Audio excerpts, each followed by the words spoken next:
All right, today is day 3 of HackerOne's virtual life hacking event, H1 2004. And as a part of our partnership with HackerOne and VersaCon, we thought we could put a small panel with some of our VersaCon speakers and talk about how to get started at InfoSec.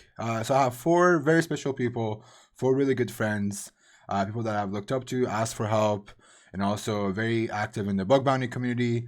So I'm going to switch my screen, let them introduce themselves. You probably know most of them already anyways, but this is the introduction and we'll talk about how to get started.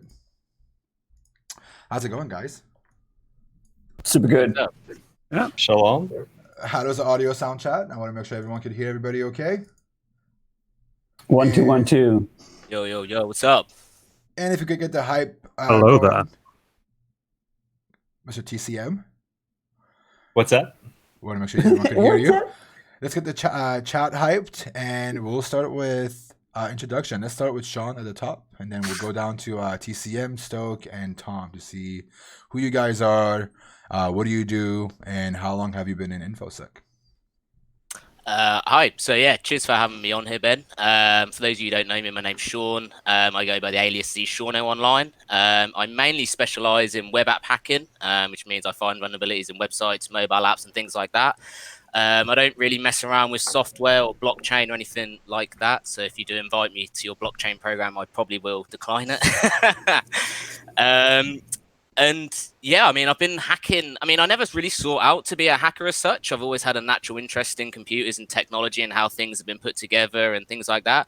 So I started coding at a young age. And I feel like with coding comes hacking because people are going to find issues in your code and things like that. So I don't know, that's just kind of how I got into hacking, really. People were hacking my websites and I wanted to learn how. And yeah, that's pretty much it.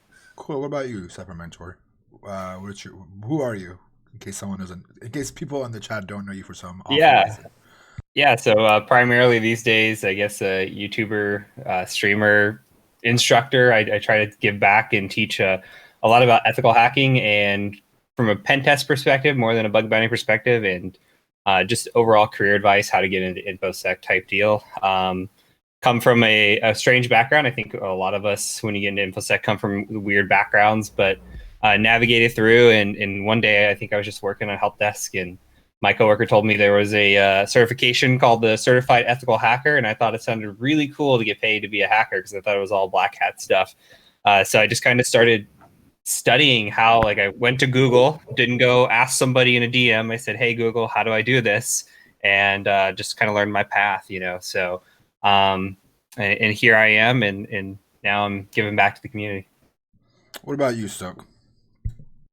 What about me?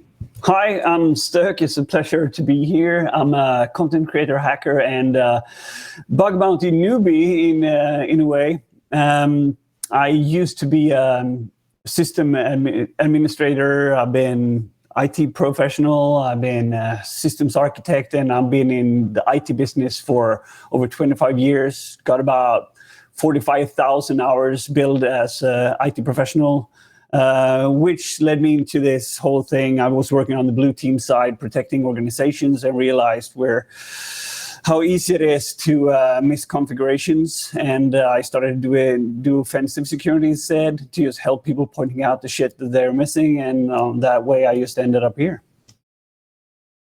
Very cool. And Tom, what about you? Hi, I'm Tomnomnom.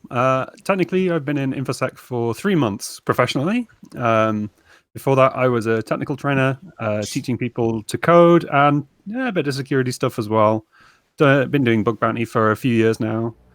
Before that, spent best part of about 12 years doing a mixture of software development, mostly a bunch of like PHP web stuff, which I'm not all ashamed of. Love PHP. And I think that's about me. I don't think there's anything to be ashamed of about PHP. PHP is a very, very powerful language, man. I know Sean also. I was going to say Sean also has a good love for it, right? Yeah, I love PHP. It does the job. I'd still be coding in VB6. Do you know what I mean? If the trend isn't right. So what did everybody do before InfoSec? I'm curious to understand. What did you guys do before InfoSec? Was it computer related, tech related? How did that help you guys, get to your first exposure into InfoSec? Let's start with Tom and going back up again. Okay, cool. So, like I said, I spent a lot of time as a developer. I kind of always been a techie professionally. Started off doing some like Windows system admin stuff, and then almost accidentally got my first programming job. I didn't think I was capable of it, and I signed up for like a tech support job. And then when they interviewed me, they were like, "Oh, so we were wondering if you wanted to be a developer instead, because it looks like you've done some code before." So I said, "Yeah," because I just really wanted a job. Spent a few years doing that, and then moved into more of a sort of a DevOpsy role. Spent a bit of time doing like solutions architecture and that sort of thing. And then after a while, went into training, which I kind of really enjoyed. Somewhere in there, I got introduced into bug bounty programs, which was mostly because my employer started a bug bounty program, and being relatively enlightened as they were, they let staff hack on the bug bounty program, which I think is a really good idea. Some people disagree, but it was really good for me. And as I've said a few times in the past, I had a wedding booked but not paid for, so I was really, really heavily interested in bug bounty programs. And then after a few years or so of doing that, I decided it was finally time to go and actually work in InfoSec. So, I sort of put out on Twitter late last year, "Hi, looking for a job," and Detectify got in touch, and now that's where I am. Well, shout out to Detectify also for being a part of your journey and also being a sponsor for VersaCon. Big shout outs to them. STOK, how about you, man? So like I said, I got 25 years of experience in IT. I started building computers at these kind of factories, but using AMD processors back in the 90s, right? And early versions of both Novell and NT for work groups, right? So I'm old enough to have been in that area. And, I've been doing consulting for kind of half of my life, more or less. I've picked up a few bits and bobs here and there. I still can't code for shit, but I dabble with PowerShell and such, and I'm starting to learn Python because hey, it's needed for Turbo Intruder. So and that's the way it is, more or less. I've been doing this for many years and know my way around where people make mistakes, and now I'm doing bounties because I like it. Yeah, very cool. What about you, CyberMentor? What's your journey like? Yeah, I was an accountant for quite a while. Went to school for accounting, and somewhere in between there, joined the military. Wasn't sure what I wanted to do with my life, and went back, got out. Went back, did my master's, and then still went back into accounting. My history with computers is like I was on Prodigy since I was 4 years old. We had computers ever since I can remember. And I remember like my mom going to community college when I was like 10, and I would steal her HTML books and I'd start building websites. And I think like you just kind of dabble at this early age, and we were building like those little wrestling bots and stuff on AOL with Visual Basic, and there was a lot of little adventures along the way, but it never seemed to click for me, at least until I was older, that, hey, why aren't you doing what you're passionate about? So it took a really, really shitty manager to make me walk out of my job in accounting, and I kind of just never looked back. I ended up moving randomly to a random state and just kind of applied for a help desk job and got lucky, got a job there, and just kind of ever since just worked my way through help desk. And then I was a senior network engineer at a national lab, moved into pen testing, and then opened up my own pen testing company, and here I am. Very cool. What about you, Sean?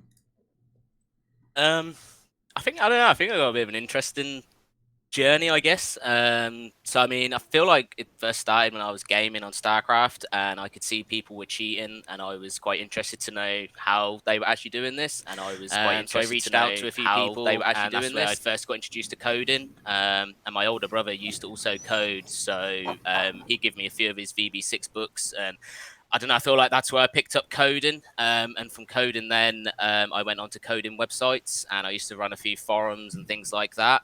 And I also do a bit of affiliate marketing, where I feel like a lot of my creativity with things has come from, with like looking for bugs and things like that. Applying the same approach as such. Yeah, I've never had a job, so I've never had to leave a job. I've never had someone fire me. I've never applied for a job. I left school with no qualifications. I've never been to university or anything like that. I've just kind of made my own way here, really. I'm not quite sure how I ended up in Bug Bounties. I just remember hearing of HackerOne and that they would pay for vulnerabilities and things like that. And I remember finding XSS on the first day and got $500 and was like, this is wow. I'm focusing here.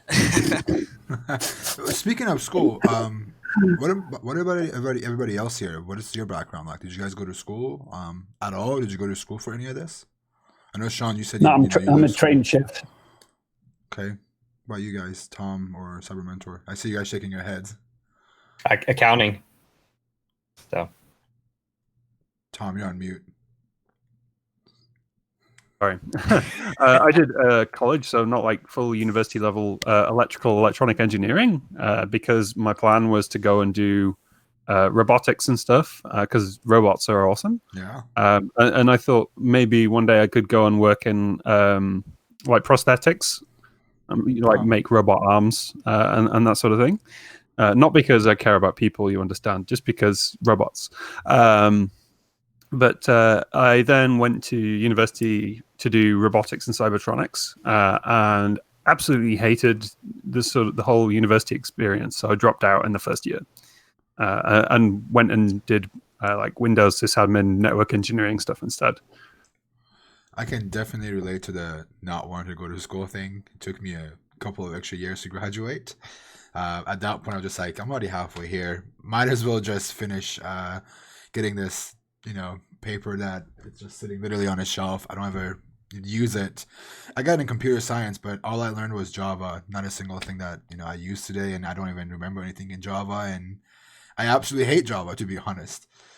People are asking about my story too. I don't have anything really that exciting. I didn't do much. I moved here when I was a kid, so I had a lot of free time. And in my free time, I did a lot of web hosting. And web hosting was where I got exposed to a lot of web world, where people understood how things worked. And we'll talk about our exposure in a little bit. But my exposure to hacking was where my entire web hosting reseller account, back then WHM CS with cPanel, they had that going and they got hacked, and all my website got defaced by somebody, and I got very interested. So I'm also curious to know, how did you guys get into hacking? Like, how did you hear? Do you remember where was that you heard about hacking first? Was it that you got hacked? Somebody you knew got hacked? How was it? Let's go again back to you, Sean, and then go back down the list. Are we allowed to say no comment? You are welcome to say no comment if you want to keep it mysterious, my friend. I first learned of hacking from somebody quite close to me, who wasn't a good hacker. So that's how I first learned of hacking, if I'm honest. And I saw the lots of malicious things that they were doing to people, and I was just like, wait, that's possible? And yeah, that's how I learned of hacking. A piqued your curiosity. Yeah, I was like 10 years old or something, and they were showing me how you could do loads of crazy stuff, and I was like, whoa. Yeah, I think most hackers have done something stupid at some point in their life. I'm not saying I've done anything stupid. That's just how I remember first seeing hacking, and I never really took an interest to it because I was shown the bad side of things to begin with, like, you can break into someone's webcam and do this. And at a young age in that, I just really wasn't interested in it. I was mainly interested in wanting to build stuff, and I feel like that's why I went down the coding route before a hacker route as such. You said webcams. Were you watching someone use Sub 7 or something? Are we giving up our age right now? CyberMentor, how about you, my friend? That was me. I was like 7 or when I got hacked by Sub 7, honestly. Like, and you just remember somebody's like, yeah, download this file, no big deal. And either they'll like open up your CD drive and close your CD drive, or mess around with your mouse, or if they're really dicks, they'll like blue screen you. So I mean, definitely that was like my first exposure to it, was definitely getting hacked, but it wasn't until I was working at help desk that I realized that you could do it as a profession, and that's kind of where I pursued it. That's hilarious. So now you're building rats for a profession over a couple of years there. All right. That is very good. Go ahead, STOK. What about you, my friend? What was your exposure to hacking? My experience to get into hacking? Yes. How did you get exposed to hacking? Did you get hacked? Did you just hear about it through friends? What was it? I was probably one of the guys that sent the payloads to CyberMentor. You know, he was a 7-year-old fucking kid, so of course, right? I was running BBSs and did wares trading and that kind of stuff. So yeah, I went down that route, and then eventually when I got my first gig, I was really excited because they had a 512 kilobytes internet connection that was like really super fast fiber. So of course we started to run IRC bots over there, and yeah, that's the route that I took. Eventually I left all that for a couple of years just to be professionally into the like a career thing. You're doing hacking for a while, right? And then you're moving into what probably is the defending part. I would say that the career path killed my hacking endeavors, but I did that for a couple of years, then I got back in again. Very cool. Tom, what about you? So I guess, although maybe I wasn't really aware of it at the time, we got our first like family PC when I was a kid, probably about like 1994 or so. And, you know, it didn't have the internet or anything, so I wasn't doing any of that kind of hacking. But to me, it was just exploring what the computer can do. And I wasn't really aware of what it should and shouldn't be able to do. So I was just trying everything, like modifying config files and things like that you probably weren't intended to modify to make it do interesting stuff. So I guess that was kind of the first real exposure, but didn't know it at the time. And then sometime in the late 90s, I started hearing about like these hacking challenges and things that were online. So I think try2hack.nl was the one, and that was probably about like 98, 99 or something like that. And it was just some really simple like web-based challenges, like, you know, view the source and find the password was the first level. And then I think the last level was you had to like find run an exploit for like an egg drop IRC bot or something like that. Yeah, I remember that one. It's so amazingly fun. Yeah, absolutely. And like I really enjoyed that. I remember reading about like DEF CON in .NET magazine in again around the late 90s. Still didn't have the internet at home, but had it at school and regularly got myself into trouble for doing things with the school computers that I shouldn't be doing as well. Very cool. So how does this all help you, Tom, with, you know, in your entire journey and where you're at right now? How did you use that experience to get to where you're at? Well, that's a good question. Let me put it this way. Like, what role did it play in your journey? Like, what role did it play, you know, adding up to where you are today? I think the main thing for me has always been the curiosity. Okay. So I always want to know how things work. So like before we had a computer, I had a reputation in my family for taking things apart. I got my first tool set for my, I think my first proper tool set for my 6th birthday. But before that, I borrowed some of my dad's tools. I was always getting into trouble for taking things apart that I shouldn't. And eventually they gave me things that I could take apart. So if like a VCR was broken or something, I was like, here, take this apart, you know, for fun. And I always really enjoyed that stuff. So the curiosity has been kind of a main driver the whole way through. But because of that curiosity, I've been exposed to a great deal of different things. Just whatever happened to take my interest at the time. So often it involved computers, but even within that, if I heard about like a particular program or a programming language or something like that, I read about it and then went and learned about it. And I think that's probably been the main contributor throughout the whole journey. Very cool. I think you're nailing it on the head with the curiosity thing, man. Like, I think a lot of the good hackers that I see nowadays, what makes them very successful is that the curiosity that drives them. You know, like there's this one thing on this website that I don't understand. I think it's vulnerable. I don't understand it, but I'm going to learn every single freaking thing about it until I own it. And I think that's what drives a lot of you guys to get, you know, become top hackers, and even anybody that we've talked to so far. But before we go down the list, I want to bring up the fact that jhaddix actually joined us. I wasn't expecting jhaddix to join. I know you had a little bit of stuff going on personally. Unfortunately, that made it difficult to be a part of the panel. But I wanted to point out that you surprised us with joining us in this panel. Sorry, just to jump in. I figured better late than never, and there's all kinds of craziness. I just want to apologize for the con talk not going down, but I thought I'd join if it was cool. No worries, man. But before we get started, for people that have been living under a rock and don't know who you are, can you introduce yourself and tell us what you did before you got into InfoSec? Oh yeah, I think it's probably pretty similar. I'm Jason jhaddix. I've been in pen testing for about securities assessment, I would call it, because you can group bug bounty and pen testing together into security assessment for probably 14 years now, I think. So I'm old. But you're young at heart, my friend. Yeah, exactly, right? That's why I want to come hang out with you guys. Before that, I did, just like a lot of people did, help desk, right? I did help desk and IT work, administrator work, right? Just like a bunch of like re-imaging of machines and general server admin stuff and some command line and Windows administration. And I went to college and I worked at Best Buy, or not Best Buy, back then it was CompUSA, to fix laptop component stuff. And that was an interesting job. So I started from there, and I basically found out that hacking was a thing you could do in a couple of ways. My university, my city college, like a junior college, had a class called Ethical Hacking and Network Defense, which was the worst class I've ever taken.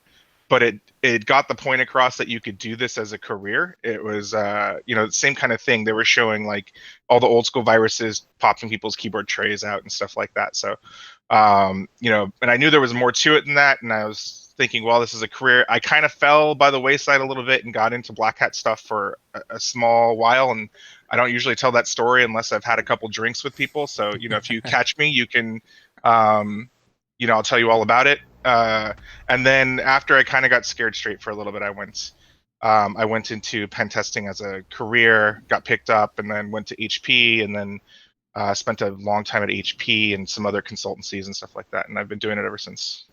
So how did you get exposed? What was your exposure to hacking? Like, how did you get into hacking or hear about it? The stuff that we talked about was, some of us got hacked, some of us heard about it through friends. What about you? It was associated back then. Hacking was associated to carding very, very commonly, right? So people doing credit card fraud. And so I was young, and I was a miscreant, I guess you could say. And a lot of my friends were getting fake IDs and stuff like that. So they were exposed to that part of it. And through the fake ID people who were making the fake ID people, they were also coining cards at the time, which was crazy. And I was like, I don't want any part to do with this. But they were also ingrained in that hacker subculture, because the two were very well entwined, the carding and the hacking subculture, because the people who made the cards also encoded the bins that go on the cards and stuff like that. So I got to know some of the guys just over IRC. Back then we used IRC instead of Slack. And I just asked a bunch of questions, and I was like, hey, like, where'd all these dumps come from that you guys keep on talking about? And they're like, well, we just learned this new thing, SQL injection. You should, check it out. And so I would ask dumb questions there. And then I was going to school, and that class existed. So I knew that it was something I could turn into a career. And then I kind of begged, borrowed, and stole my way to the top of a career, just, like training and asking people dumb questions. So, yeah. Yeah, and then before you join, we'll pick up the conversation. We're talking about how did all of that help you with where you are today. How did that help you? Let's go, with the rest of we'll have you go on first, and then the rest also could tell me how did it all help to get where you're at and get your first job in InfoSec? I think back when I was starting, web was new. There was a lot of network pen testing going on. It was still back in the days where you could phone in kind of a network assessment with external services and popping those, and very generic stack-based overflows and stuff like that. There was still that kind of stuff on the internet. But when I was getting into it, web had just come around. So new vulnerabilities like cross-site scripting, SQL injection, XML injection, stuff like that. I was learning those ahead of the curve before anyone else. So that was cool it basically jettisoned my career because I was blogging about these things and talking about them, and nobody else really knew anything about them. There was no training back then. Like nowadays, there's so much out there that you can learn. You know, CyberMentor has courses, there's courses all over the place. Back then there was nothing. So you had to fend for yourself, Google for yourself, do all your own research, and then feel like a dummy because you didn't know if it was any good. But you know, that drive of building my own skill set has furthered me, you know, in my career more than anything else, right? Like the people say like it's just Google, but it's also the tenacity to build your own methodology and your framework and over your years and learn new things. Like that tenacity and that ability to do that is the biggest thing that I got from back then. Very cool. What about you, STOK? How does that help you so far with everything you have done to before InfoSec, everything that you had done in the past, how did that help you get to your first job or your breaking into InfoSec? I mean, everything. My whole base is around, serving people. Like, I'm a social person and being a consultant. I was specialized in Active Directory, troubleshooting and blue teaming and hardening and building these huge remote desktop clusters over time. And if somebody accidentally just ran something there, you can get 500 to 1,000 people not being able to do their work that day. So that was super important for me.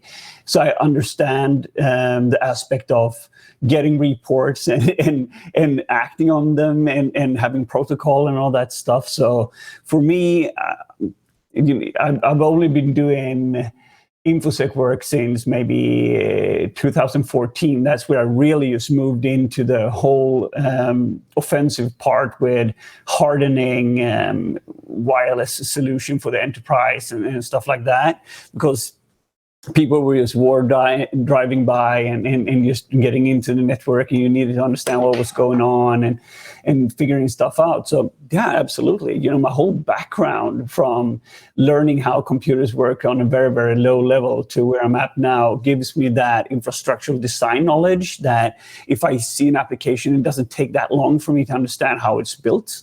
I don't understand code, but I know an infrastructure. And it helped me in a lot of ways, just thinking very, very fast in troubleshooting and problem solving. I've trained my brain to solve puzzles really, really, really fast. Very cool. What about you, Sean? Yeah, kind of the same how Jason explained it, where back in the day there was no guides and tutorials and courses and things, and if you were learning hacking and vulnerabilities, you kind of had to learn it yourself and go down that rabbit hole yourself. And I feel like that's where I always say to people, having natural curiosity and wanting to know how things work and are put together can really help you in like your hacker career. Because you kind of, do you know what I mean? And I feel like that's why a lot of people these days are frustrated with the same vulnerabilities still being found today that we were finding so many years ago that, you know what I mean, shouldn't actually be there. And yeah, because I mean, back in the day, Burp Suite and things like that weren't around, and you didn't have automated tools to search for things. I mean, I was using live HTTP headers as a Firefox extension back in the day, and tamper data, and you know what I mean? Just because I was trying to tell people with hacking, you can't be wrong because, you know what I mean? Especially in Bug Bounties, you're hacking this black box. So just by trying, you're always going to be learning. So just try, you can't be wrong, in my opinion. Like, yeah. Yeah, sounds pretty fair. I agree. Go ahead, STOK. No, I mean, there's an analogy in there that says that, okay, so if you try and you fail, how many times do you try until you succeed? It's like most people on this planet knows how to walk, and it's nobody that told their baby like, nah, my baby stopped trying after 5 times, right? You'll force them until they stand up. And that's the thing. You need to try again until you succeed. And that's what hacking is all about. And the thing is as well, like, even if you do fail, I find, and something's not working, you shouldn't treat it as a failure, because you can learn from this experience and then you can spot easier down the line whether something's not actually vulnerable. And then, do you know what I mean? You've just turned a failure into a success because you're not wasting as much time later down the line on certain things. Or I remember seeing this certain functionality, this error message or whatever it is, and you know not to spend as much time there based on past experiences, really. Yeah, the time thing is really on point there, right? Like I was tweeting a while ago about, just me bug hunting every day, doing a little diary, and a lot of days I didn't find crap. It sucked. But day one that I started tweeting, I did some new obscure framework that I had never worked with before, and then day 7 I hit the same framework, and I saved about 8 hours of time learning that thing and was able to apply it to the new test. So like, yeah, I mean, just approaching it that way is good. Yeah. What about you, got Lex? a agree. I think sorry, Tom, continue. Okay, I think that's one of the hardest things to teach. Definitely is when to move on. Yeah. Like when do you stop looking at this particular endpoint or this particular server even, and stop doing things, and that's it takes a lot of failure. So I got a When I'm question. crying So on the inside. both Jason and Sean, you guys have been around for like ages, right? You've been doing like we talked about tools prior to whenever. Like you've been trying stuff around for a long time, and I'm just curious about, with all that information that you have now, is a lot of that stuff still very useful? Because if you're into networking, and this is probably something that Heath knows more about, is that you're never as good as your latest firmware update. That's the thing. You always have to update things, and then things just change. Do you find the same kind of bugs today, or do you believe it's harder now than it was when you started about, I don't know, what you did 10 years ago? Personally, I don't think a lot's changed. I mean, I feel like a lot of websites are doing security through obscurity, where they're making themselves look relatively secure, whereas behind the scenes and deep down, they're actually not. You'll see so many websites still using legacy code from, 10, 15 years ago, and they've just patched over a new website over the top. And that's where deep hunting can come into play, because if you find legacy code and things, then, you're going to find the same vulnerabilities. But no, I don't feel like a lot's changed, if I'm honest. I just feel like new vulnerability classes are being created. The more technology expands and things like that, I still feel like developers are still making the same mistakes as they was all those years ago. They're not, they're trusting user input when they shouldn't be trusting user input and things like that. So I don't feel like much change, really. I agree a little bit with that, Sean. It's just the little bit that I disagree with is that I think less people knew about security back in the early 2000s Oh, yeah. than now. I think there was more SQL injections back then. There wasn't a lot of libraries. There wasn't a lot of people that knew how to prevent SQL injections, right? I think there was a little bit easier to hack on things because people just didn't have the education to do it, right? But you're absolutely, the same mistakes are happening 20 years ago. SQL injection was still happening today, right? Not much has changed. With SQL injection, though, you'll find a lot of companies have just turned off error reporting. So back in the day, you would get SQL injection and it would just display the error. A lot of these websites these days have just turned off error reporting that, and so you've just got blind SQL everywhere. That is very true, man. That's a very valid point. That's very, very valid. To the original question, I think that one of the things is there's not that many new vulnerabilities, right? If you sum up all of the vulnerabilities, their base is actually input based, like shoving stuff in to where it's not supposed to go, or configuration based, right? Those are the two cruxes of all vulnerability types normally. Now, new frameworks come out and they have variants of those where you have to learn different things. And obviously, SQL injection is not as prevalent on the external web as it used to be 10 years ago. But nothing has changed about what, if you're looking to learn the basics of what used to be, how it works, get a deep understanding. There's like that SQL injection book by Justin Clark, I think, that is like, probably one of the best books, around to learn SQL injection. And start there and then apply that base knowledge to a new framework that comes out tomorrow. In fact, like a lot of the new research that comes out for, a new web framework and how it handles cross-site scripting, right, is basically taking the base input around, like general cross-site scripting or general injection, and then just saying, what did they do to try to fix this here, and what did they forget about? And that's like your O-Day presentation at DEF CON is like, yeah, we broke this framework in 5 different ways. It's nothing new, but yeah, it's broken. So yeah. I'm curious to on the topic of hacking, and since we're talking about how to get started, I would just want to know how many of you guys have professionally done pen testing. And how did you get into it? And the reason I ask is I know, Jason, you have a huge pen testing background. TheCyberMentor, you have a freaking course on pen testing. I want to hear about how did you guys get into that space? People that are watching this, there's a large portion of them that are new to InfoSec, that their goal is to get into pen testing. How did you guys do it? And also anybody else besides the two that I just mentioned, if you want to chime in, please. Yeah, I could start. So it honestly started with like just Google, like hearing about it. So I guess the story starts back when I heard about the certifications, and I just went out and said, okay, like if you want to be an ethical hacker, what do you need to do? And it just kept seeing like the best resources I could find are either blogs or like my favorite search to this day is still like, I want to be a hacker, Reddit. And then you'll just find a million different things on Reddit that tell you, hey, here's how you go be a hacker. So like the question gets asked a million times, right? So, and it just kept having a common theme: learn Linux, preferably like Kali Linux, learn a coding language like Python. The OSCP will really help you in your career, like these little things. So I just started going out and I said, okay, well, I need to learn Linux. So I went and got the Linux Plus, check. I wanted to learn the foundations of hacking. So I got the CEH, not recommended, but check. Then I went out and I learned about networking, got my CCNA, check, went and got my OSCP, check, and then I started applying for jobs. So like you just have to build this foundation, and once you build the foundation, you can start learning how to pen test on top of that. So too many people come in and just like, I want to learn to hack, but they don't know the basics of IT foundations. So like I built what I feel like a strong core was, then started learning hacking on top of it, then started building upon that. Got a good job in the field, and then started learning from your coworkers. The best thing I think you can do is join a community, whether it be a Discord, Slack. Don't look for an individual mentor. Look for a group of people that are willing to share knowledge with you, and then share that knowledge back with each other. You teaching people is one of the best ways to retain information and learn as well, and then you learn from others. So like there's a lot of foundational stuff that you need to do, but once you get into it, there's a lot of communities out there that are willing to help you. And as long as you're dedicated and committed, you put in that time, I think that's the biggest effort, then you will succeed. Well said, man. Very well said. What about you, Jason? So I worked for Citrix a long time ago, long time ago, and I was taking all those classes and kind of getting into it on my own, but really wanted to break in, right? I was just an IT noob.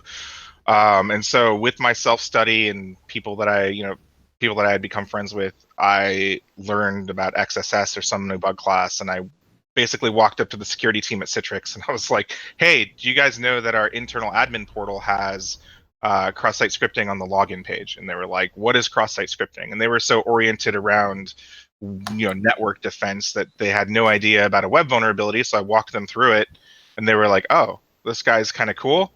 We'll talk to him. And so I made friends with them. I didn't really work in that team, but I definitely got a lot of recommendations from the leaders of that team. Eventually, I moved into a small startup locally who did pen testing as a consultant. And really, I did the interview. I had a solid portfolio of blogs that I had done, and on my resume was listed all of the, back then was like hack this site, like all the old school hacking stuff. I listed that all on my resume.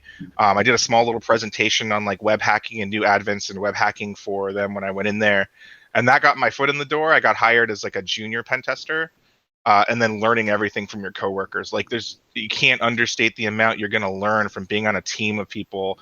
The first team I ever worked on, and I think I'm just like super blessed with the people who I was working with, ended up being some of the smartest dudes I've ever known. And many of them now are leading security teams at Fortune 10 companies. And so I worked with them, and they treated me like a noob, and for valid reasons. And I learned and I sucked it up. And over the course of a year, then I had a solid state of where to go. So the TheCyberMentor, you talked about certificates. You use certificates as a way to build a foundation, right?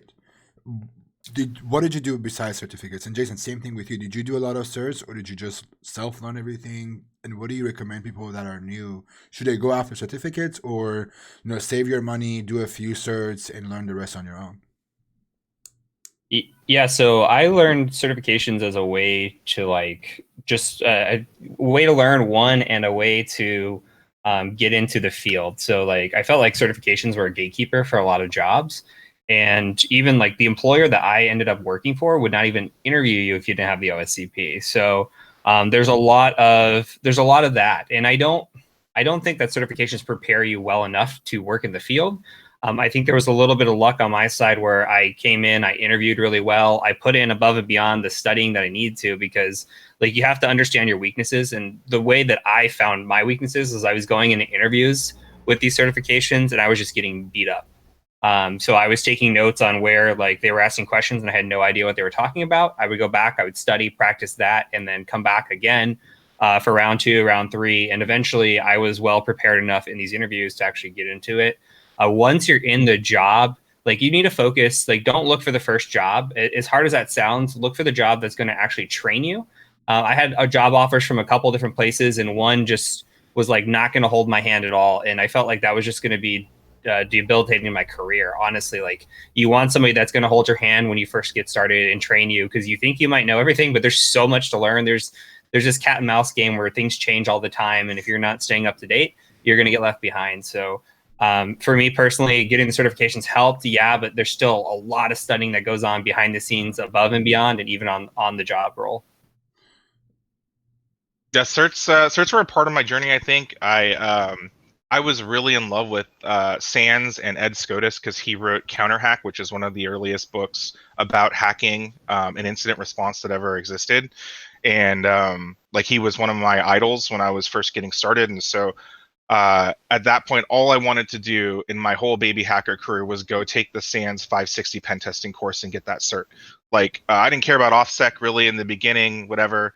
And yeah, so I did their work study program, of which I paid out of pocket, which I know not everyone has the ability to do, but the work study program with Sans allows you to pay $400, or at least this was it back then. It was like $400 out of pocket. You pay for your own travel and your own lodging, and then you go and you basically work for them for a week while they do a live class, and you're like a TA.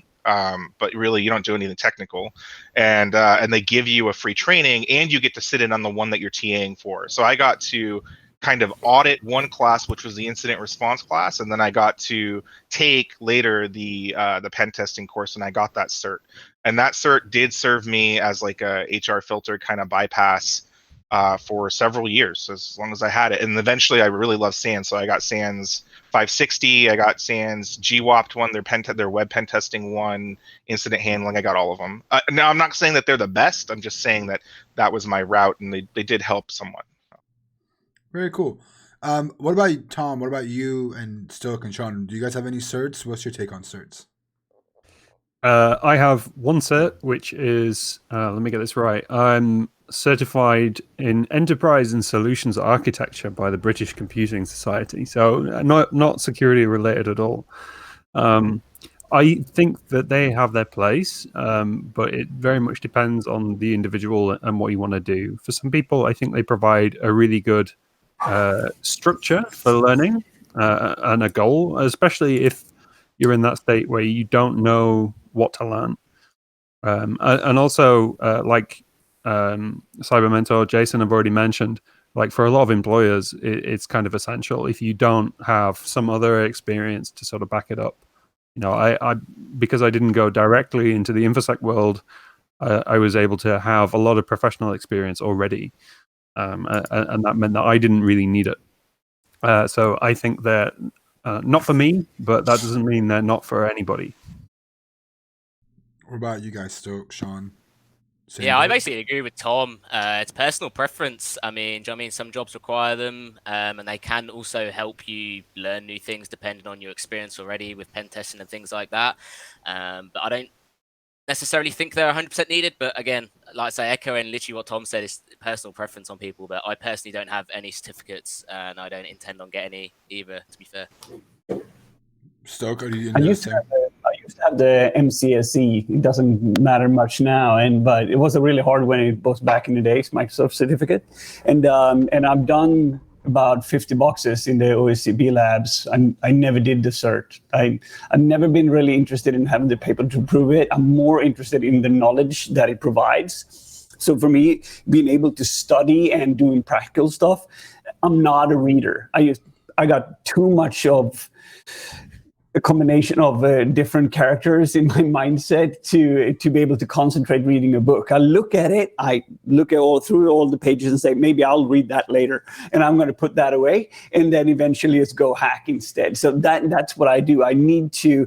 That's why I'm doing videos on the freaking internet, to help people like myself to understand stuff that would be in a bite size, and it could be an audiovisual experience than having to read something and concentrate long enough. So I would say certificates, it's good. Just like if you're hiring somebody in a position and they've done a class at the university, they're done with the university studies. It doesn't matter what it is, but it proves you that you can get up in the morning, you can go somewhere, you can learn stuff, and then eventually be on time and hopefully get graduation. You're dedicated. Yeah. And for certificates, it's the same thing. If you get an OSCP, I wouldn't say, okay, let's do some real serious red teaming. If it's about a year old, I would say, you need to go study, buddy, because those labs are vintage. If you compare it to the things that are out there today, if you ask Heath, compare it to like Manamilla 6, that stuff is not in there. Like there's so many other stuff that you're playing around with, like Responder and certain other stuff that you don't see in those labs, but that are our daily bread when it comes to offensive security and internal pen testings. So I would say it just shows that you have the ability to learn and willing to dedicate time to it. I think what I take from what you just said, STOK, is that you'd rather get the hands-on experience than the theoretical by reading things, because a lot of them you just read them, you accumulate the knowledge, but you don't get to actually practice those things. Versus what you do is you take these things that you want to learn about and you go and do it on your own while practicing it, if that makes sense. Yes. Now I want to talk about bug bounties. I want to say almost everybody here is done some sort of a bug bounty hunting, some exposure to it. How did you guys get into it? Let's start from the top. Tom, how did you get into bug bounties and everything we talked about? How you taken advantage of everything you have done so far to be one of the top bug bounty hunters with a belt? But you won one of the MVH awards, and you have landed a really good job with something related into security and hacking. All of that aside, like, how did you get so good at bug bounties? I made reference to this earlier on, but my employer launched a bug bounty program, and that was kind of the first I'd really heard of it. To be honest, I thought it sounded kind of too good to be true, and it wasn't until I got my first bounty that I really believed that it was a thing. Most of the time, if someone says, you can make money on the internet working from home with skills you already have, usually that's not true. The pyramid scheme, right? But because it was my employer, I thought, well, obviously there must be something truthful about this. They're not going to be trying to screw me over. And like I said, I did have a wedding booked and not yet paid for. Had other plans to pay for it, but this seemed like a really good way to do it. I got my first bounty, or found my first bug on that program within about 10 minutes because I knew the systems really well already, and I had been programming and doing software engineering and also DevOps and infrastructure type stuff as well for a long time. So, I knew how HTTP worked. I could read code already. I had a lot of really big advantages. I already knew about load balancing and DNS. And JavaScript I could already do as well, and all that sort of thing. So all of that stuff I had a really big leg up on. So I found this sort of first bug within about 10 minutes, and it was actually really pretty impactful. So it was like an SSRF and LFI thing that let me call some internal APIs and leak basically all of the customer data and modify it as well. So pretty bad. So I got a pretty decent payout for that, and that got me hooked straight away. So I was looking everywhere for any kind of bug I could find. And, I'd done like secure coding training and things like that as a developer. So I kind of knew about XSS and I knew about SQLi, but I'd never really put the effort into exploiting them before.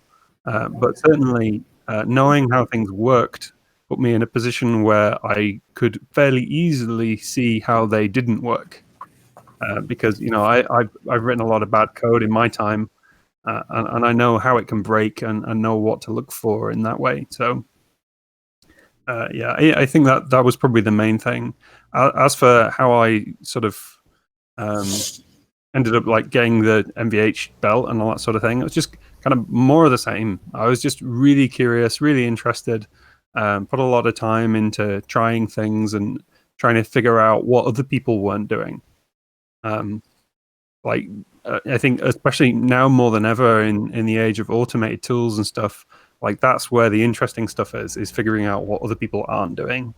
If you're just brute forcing with word lists straight out of sec lists, then you might find stuff, but like the possibility of it being a dupe is super high. So I'm always trying to think of the new stuff. Very cool. What about you, Sean? How did I get in? What was the question again? Sorry. Everything that you guys have talked about, I want to bring it full circle with bug bounties because, a lot of us Okay. have done bug bounties mostly. How does all of that has helped you with bug bounties and getting started and, becoming one of the best hackers, at least I know so far? How did you using all that journey? I want to talk about the bug bounty aspect of everything you have done so far. So I got into bug bounties. I heard of HackerOne first, and I was told that companies on the internet are suddenly going to start paying for XSS bugs and SQL injection and things like that.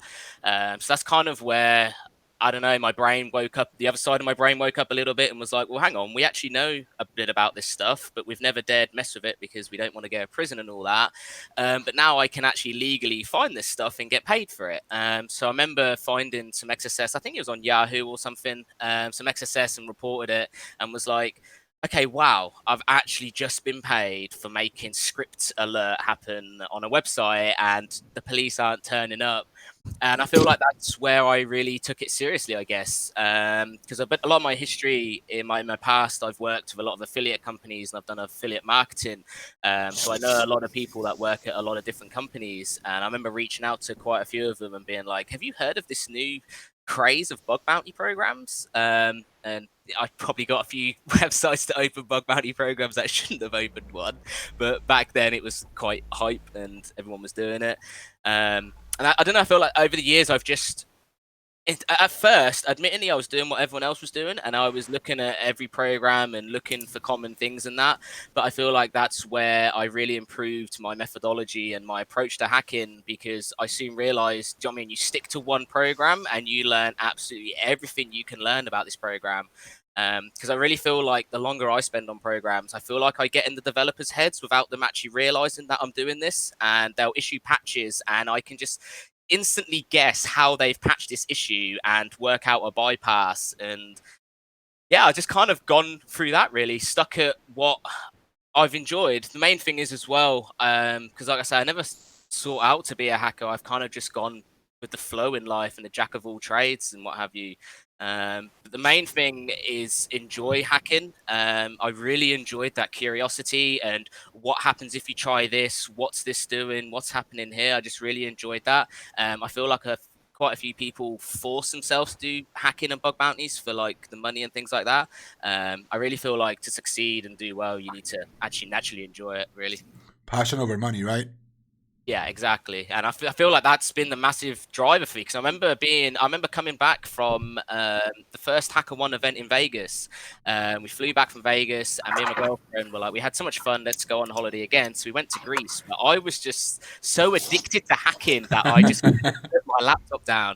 And I remember sitting on the balcony in Greece at like 4 a.m, just hacking non-stop, because I was just hooked. I was just...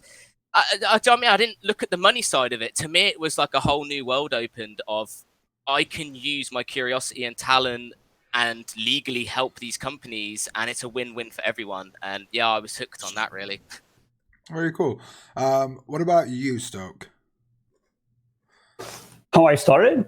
Just generally, like everything you have done up to today, we talked about a lot of stuff, certificates, your background, and now doing bug bounties and being a successful bug bounty hunter and, staying at that level.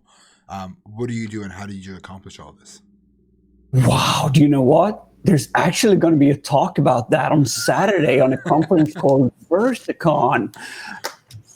Amazing. I'm so happy that you're bringing this one up.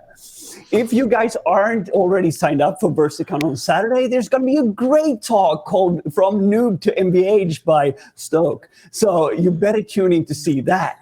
Here, you're getting nothing. We'll wait for your answer tomorrow. What about you, jhaddix? I started off on a different platform, right? BugCrowd. So BugCrowd and Casey. Yeah. Over BugCrowd. Casey. So I believe I received. I knew Casey through the InfoSec community. because he ran a pen testing company before, and before he did BugCrowd, and so he had done some talks and stuff. And he just like, I don't know where he got my email, but we met each other and he emailed me the first like beta 01 invite to BugCrowd. And I was like, at first I thought it was spam. I was like, what is this? Like, this isn't a thing. People just send me an email and I start hacking something. Because in that day it was like most Google of the Forms? side work. Yeah, Google Forms, right? Yeah. Back in the day, if you wanted to do side work, you needed to actually hustle to find, like a moonlighting job as a pen Right. tester to make some extra money. And I was like, there's no way some nerd I know is going to send me an email and like I'm just going to start hacking people and get some extra money. That's just not something that's happened. But I did. And then they had the leaderboard, the very first incarnation at BugCrowd. And at that time, there was no way to objectively kind of know if you were any good, right? Like I felt like I was okay at pen testing and AppSec, right? But I had no idea. And the leaderboard was the first incarnation of almost anything other than CTFs I had played, to rate your skill. And I'm not ashamed to say that I put in way too much time because of that leaderboard. And I battled Bitcork, who is probably one of the smartest people I've ever met in my whole life, on the BugCrowd leaderboard for a year. And this was 5 years ago now, right? And, we were bouncing back and forth between first and second. And he beat me to like a milestone of like #1 hacker on BugCrowd's platform at DEF CON, and I was like super bitter about it. And so then I put in the next 6 months just to like try to crush him. And so it was an interesting, it was mostly competition to make sure that I felt self-validated, right? Which is not super healthy, I know, but that's just the truth. So I did a lot there. I used a lot of my pen testing skills. I won't be ashamed to admit that I submitted a lot of dumb stuff at the beginning, like a lot of low quality vulns that I would consider now. But I learned a ton. Records. I know. Like missing like cookie flags and all that. At least I grouped them all into one report, right? Like all the header and cookie stuff, I would put it all into one report. So at least I wasn't that bad.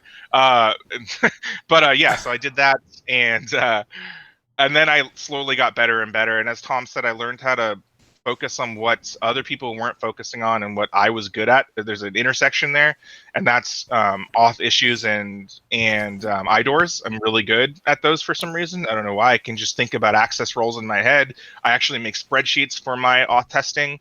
I really enjoyed it, and I kept going with it. And then, I don't think I ever stopped hunting.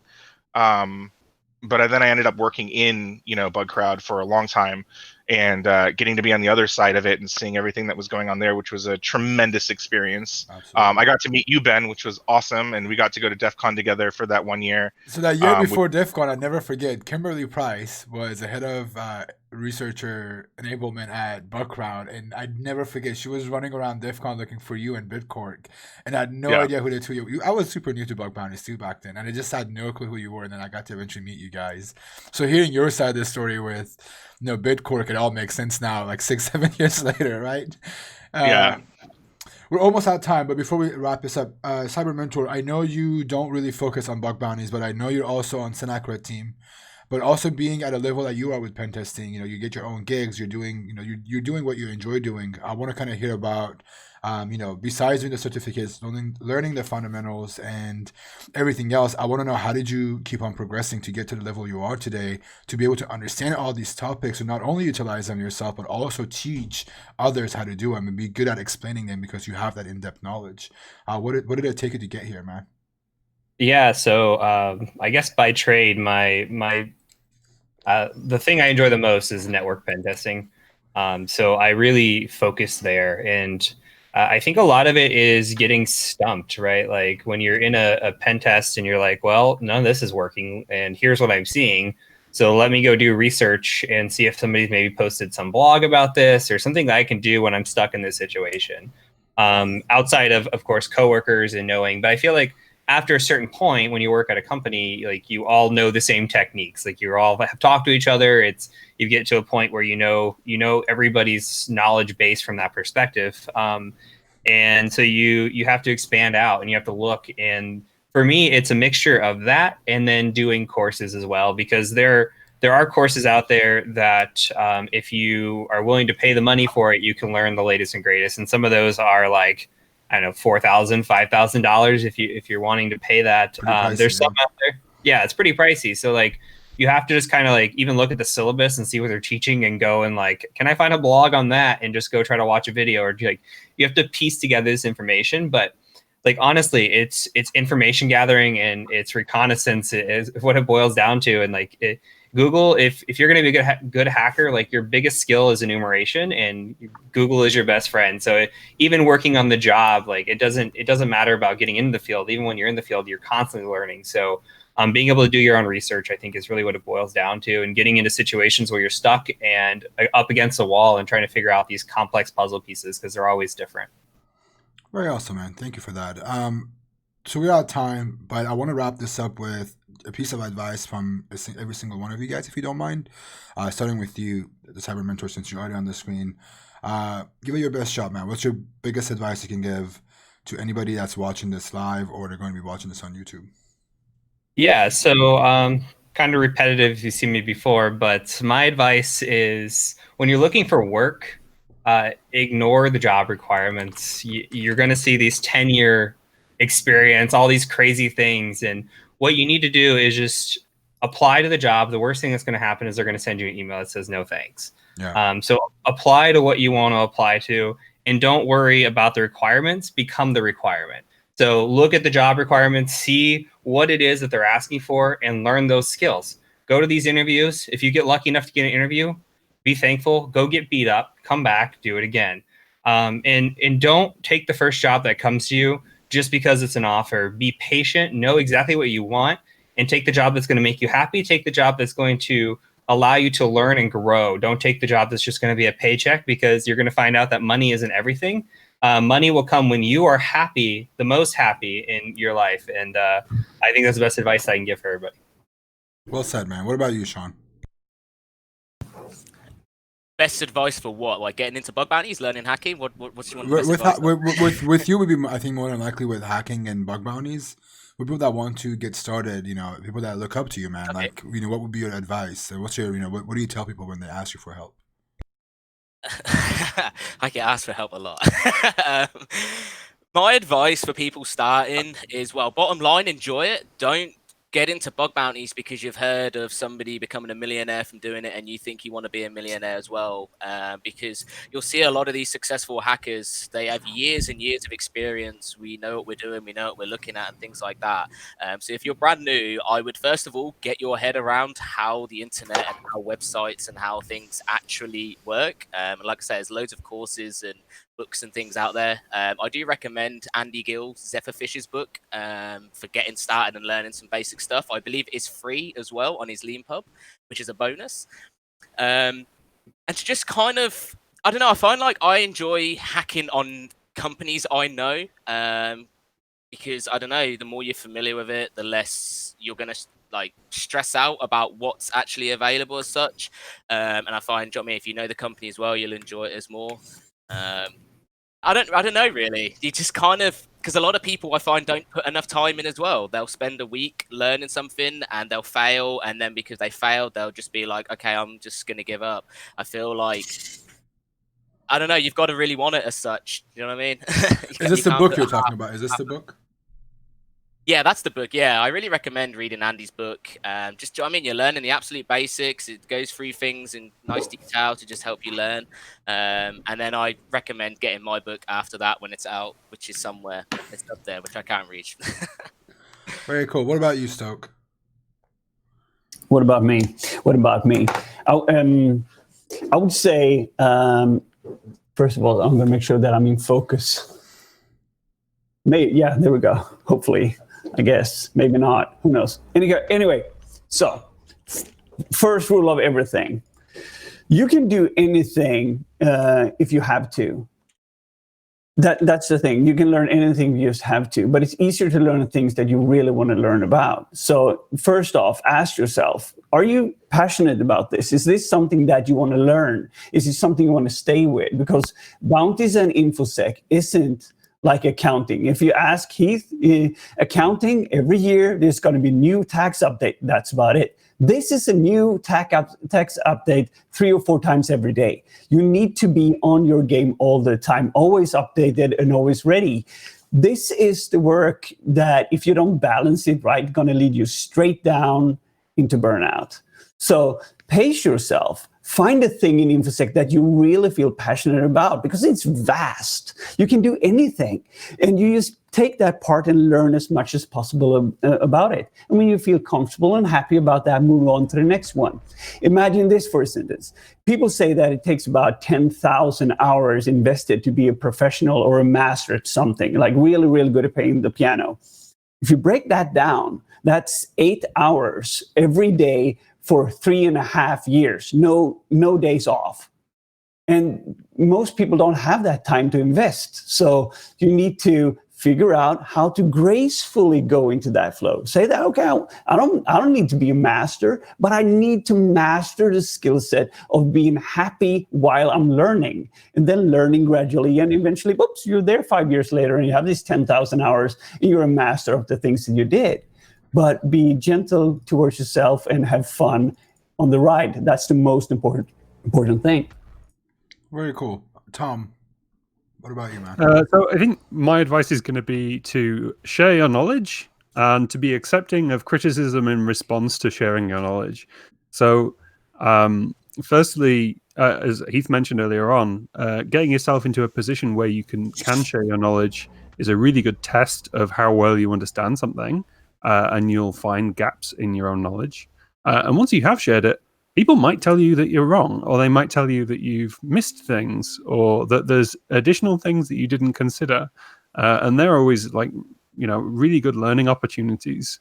I think there's an old joke that the best way to find an answer to something is to post the wrong answer on the internet, and people will correct you instantly. Absolutely. Leverage that to your advantage. That's the hacker mentality. Is to see how does the system work right now, and how can I use that to my advantage? Share your knowledge, even if you think it's not novel, even if you have just a slightly different take on it to other people, you might help someone else understand things as well, and they'll be kind of self-fulfilling in that way. Very cool. Jason, last but not least, what is your advice, my friend?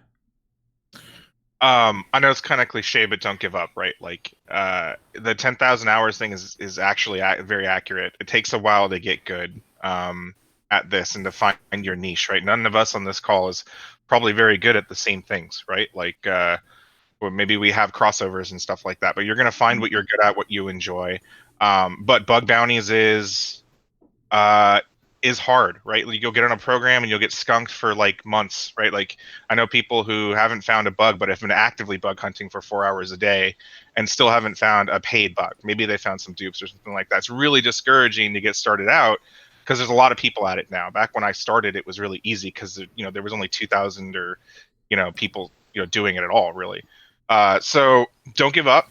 Just keep grinding. I think that a couple of the other guys have mentioned it is information aggregation is kind of a superpower for me, and I always tell people who I teach is go out and read the disclosures on HackerOne, and now Bugcrowd has disclosures somewhat too. Go out and take notes from all of these books if you can sit down and read, listen to these podcasts. Like if I was in hustling mode right now, what I would be doing is taking notes from all these guys in this call and just being like, yeah, this is what they do. How do I reverse engineer that, put it into my methodology, right? Like every conference talk I go to that I think it's interesting of, I do that. For every class that comes out that's associated to a HackerCon, that's like one of those classes that's only going to be given once, right? Like by some elite ninja dude or at least someone who I respect, I'll reverse engineer out the syllabus, even if I can't go, and try to figure out what they're doing and build my own methodology around it, right? So, if I'm in hustle mode, that's what I would do, is just starting gathering your own information and remembering that it's a marathon, not a sprint. You keep working. So. Dude, I relate to that advice so much because one of the reasons why I really got obsessive over bug bounties was when I first started back in 2014, 2015, there was this hacker named Ibrahim Higazi, I think is how you say his name. He's an Egyptian hacker. He has a website called SecDown, I think is his website. He goes by Zigu, ZIGOO0, I think it's his handle. And the story is, I heard about his RCE on Yahoo, right? He found one of the coolest RCEs. It was a PHP injection, I think, of some sort, if I remember correctly, on some subdomain of Yahoo. I saw that and I was like, I want to be this guy. I want to find an RCE on Yahoo, regardless of what the price is. And the price of it was my time. And, a year of getting nothing but F's and D's in college and being put on probation, that was a price I had to pay, but it worked. And I don't recommend you going and doing the same thing. Please don't go and drop out of college for bug bounties. It wasn't the healthy thing to do, but it was a goal that this guy has done it. I read every single blog post of his. I Googled every single bug bounty blog post about Yahoo. I learned everything I could about Yahoo just so I can get an RCE. I got an RCE. I didn't get much for it, but my goal was done. But getting to that goal, I learned so much. And then I realized there's other stuff that I can learn. So that advice you gave, jhaddix, like I can literally, like one of the people that I could definitely relate to it on this panel is me. Because that's exactly how I wanted to learn. And my goal was, I want to do exactly what this guy did. Pop yahoo.com and get a shell on there. And it took me months to do it. So what you did is that you modeled somebody and just went all in to be as good as possible as that person was. I've modeled somebody every year, man. Every year I found something or someone's research, something that interested me, and I wanted to become, I'm not saying I'm becoming the best, but I wanted to become the best, at least for me, to know, okay, I know this topic enough to be able to talk about it as a person that has the knowledge, whether it was recon, whether it was SSRF, whether it was bug bounties, whatever that is, make it your goal every year. DEF CON to DEF CON is what I do. And I think when Jason jhaddix and I did our talk is a moment when I've told this to Jason when he was on my stream the other day, that, I went to DEF CON with him and I saw so many people shaking his hand and saying hello to him after the talk. I was like, ooh, I want to do what this guy does. And 5 years, 6 days later, I'm going to conferences to a point that I've built a network to know people at these conferences the same way Jason did. The other one I just want to point out is stay humble, right? I eternally considered myself like an idiot and a noob, right? And I don't know if they make the XXX size noob sweatshirt. I don't know if STOK has one on there with him, but like you can't go into this interacting with people like they're hacker gods, and you can't go into it with a giant ego either, right? Like, because everybody is good at something and everybody's an idiot at something. So absolutely try to stay humble and remember that everybody's learning. And I just see there's a lot of hacker idolism in the bug crowd, or not the bug crowd, but the bug bounty scene right now. It's just all people. It's just all regular people, and you can see them on streams like this, but you can also approach them and learn from them, and build that knowledge yourself. And it's just leave the ego at home. Leave the ego at home. Don't bring it anywhere with you, man. It doesn't help anybody. And you said it perfectly, man. We're all people like everybody else. We're doing the same things with the same resources. It's just we do them differently, and we dedicate more time and efforts into doing these things, right? Yeah, can I just add to that? I mean, I feel like a lot of people message me for help, but they haven't proven to me that they've actually tried anything here. They've just basically sent me a URL and they're like, hey, Sean, there's XSS here. And I'm like, okay, where?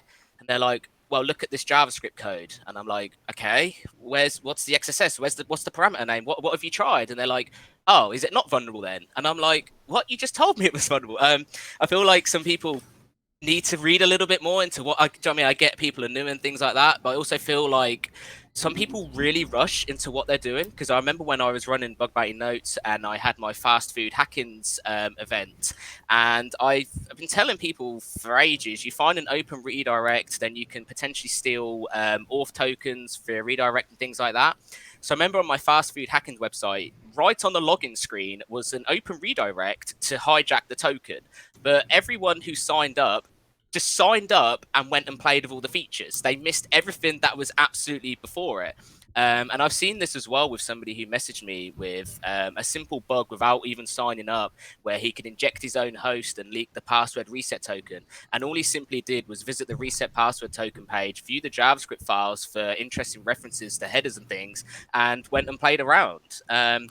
So I feel like some people need to, I mean, this is going back to your advice, but I feel like people need to just slow things down a little bit and not, I don't know, not rush to success, I guess. Do you know what I mean? I don't know. I think the biggest thing is to try before you ask. And I think what you say, people are sending URLs, there's a difference between people that want to learn and people that want to take a shortcut to make money overnight and quickly. And you have to be able to, go through those. But unfortunately, we are a little bit out of time. We went actually 23 minutes over the expected time, but that is no worries. I had an absolute blast doing this. As a heads up, we also did break another record for me. At least we hit 500 at some point with viewership, which is the second time it's ever happened for me. And we ended up being first on science and technology. So we have been one for this whole time. So I appreciate you guys joining me. It wouldn't have been possible without you guys.